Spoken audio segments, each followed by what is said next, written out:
देखिए हमारा ये छोटा सा टॉपिक है ना। इसमें हम पाठ योजना जो है वो हमारी कुछ बच रही थी, तो इसके सोपान हमें याद करने हैं। मुख्य मुख्य सोपान ही हैं। तो कथा सेक्शन के हम सोपान देखते हैं। इसमें परिचय है। सबसे पहले परिचय, विषय, उपविषय और कालांश, ये तो सभी में लिखने हैं। सभी पाठ्य योजना, चाहे वो कोई भी हो, पद्य पाठ्य योजना हो या गद्य पाठ्य योजना हो या व्याकरण की हो या नाटक की, ठीक है, ये सभी में ये परिचय, विषय, उपविषय और कालांश तो सभी में लिखने हैं। इसके बाद इनका कुछ जो है कईयों में क्रम बदल जाता है, कईयों में क्रम समान रहता है। तो बस इनका हमें क्रम याद रखना है, क्योंकि क्रम ही थोड़ा चेंज होता है। तो देखिए कथा सेक्शन सोपान में परिचय, विषय, उपविषय, कालांश ये समान है। इसके बाद सामान्य उद्देश्य आएंगे, विशिष्ट उद्देश्य आएंगे।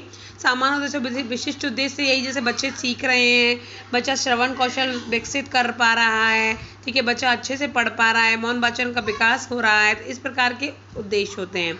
सहायक सामग्री जो वो बोर्ड है, ठीक है, मार्कर हैं, हम बुक्स है, किस किस का प्रयोग कर रहे हैं, सहायक सामग्री।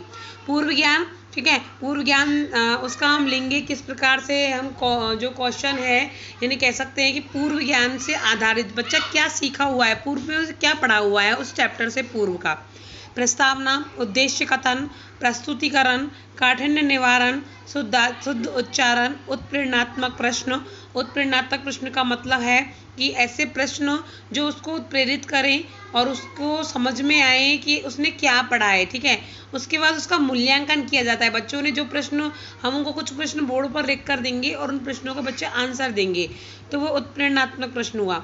उसके बाद उनका हम मूल्यांकन करेंगे और फिर हम उनको घर के लिए कार्य देंगे, गृह कार्य। आपको ये इस प्रकार की सोपान हमें याद रखने हैं, ठीक है। दूसरी पाठ्य योजना है पद्य पाठ्य योजना, जिसमें परिचय, विषय, उपविषय, कालांश समान है। इसके बाद सहायक सामग्री, उसके बाद प्रस्तावना, फिर उद्देश्य कथन कहा जाएगा कि किस प्रकार बालक ऐसे पढ़ेंगे, इस तरह से बालक अपने विकास करेंगे, ठीक है।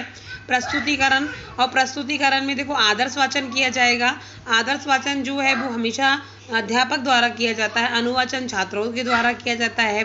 फिर हमने जो पढ़ा है पद्य में, हम पढ़ा है जो उसका क्या अर्थ स्पष्ट करेंगे, अर्थ स्पष्ट करेंगे, व्याख्या करेंगे, ठीक है। उसके बाद हम सौंदर्य का बोध, यानी उसमें कौन कौन से काव्य, कला पक्ष और भाव पक्ष दोनों को यहाँ पर समझाएंगे।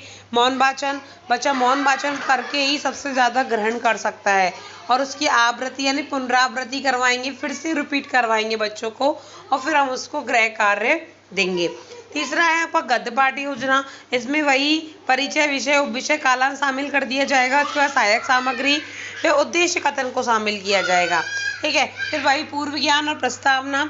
इसमें केवल प्रस्तुतिकरण, यानी आप हाथ में लेके अपनी बुक का दोहरान करवाएंगे, अपनी जो पाठ है, और कुछ शब्दों का संशोधन करेंगे, क्योंकि गद्य में जो है वो काठिन्य निवारण वाली टाइप की चीज़ें होती है। जैसे कठिन शब्द ले लिया, जैसे कोई अनुशासन शब्द है तो उसका अर्थ हम बच्चों को समझाएंगे, इस प्रकार। फिर हम उसका पुनरावृत्ति करेंगे, यानी फिर से उसका दौरान करेंगे, काठिन्य निवारण का दौरान कर सकते हैं, ठीक है। और गृह कार्य हम बच्चों के लिए देंगे।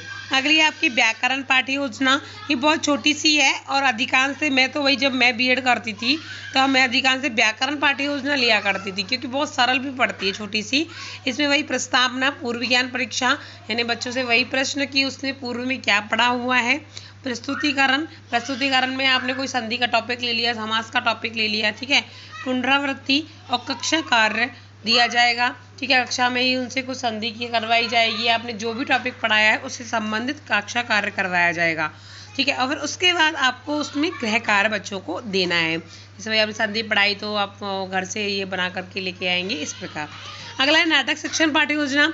इसमें वही सामान्य उद्देश्य और विशिष्ट उद्देश्यों को शामिल किया गया है कि बालक क्या सीखेगा, नाटक अभिनय करना सीखेगा, अपने भावों को व्यक्त करना सीखेगा, अपने विचारों की अभिव्यक्ति प्रस्तुत करना सीखेगा, ठीक है। और सहायक सामग्री भी यहाँ प्रस्तुत करेगा, ठीक है। इसके बाद पूर्व ज्ञान, वही प्रस्तावना, उद्देश्य कथन, प्रस्तुतिकरण।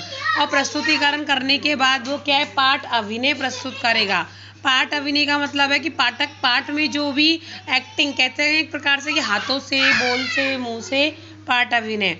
और मूल्यांकन प्रश्न यहाँ पर बच्चों के लिए लिखा जाएगा, ठीक है, जिनसे वो उनकी पुनरावृत्ति हो सके, आवृत्ति हो सके, और फिर गृह कार्य सम्मिलित किया जाएगा। तो ये आपके पाठ्य योजना, संस्कृत की पाठ्य योजना के कुछ टॉपिक्स थे जो सोपानों के अकॉर्डिंग रह रहे थे, वो मैं आपको कंप्लीट करा दिया है, ठीक है। तो आप ये सब नोट कर लीजिएगा।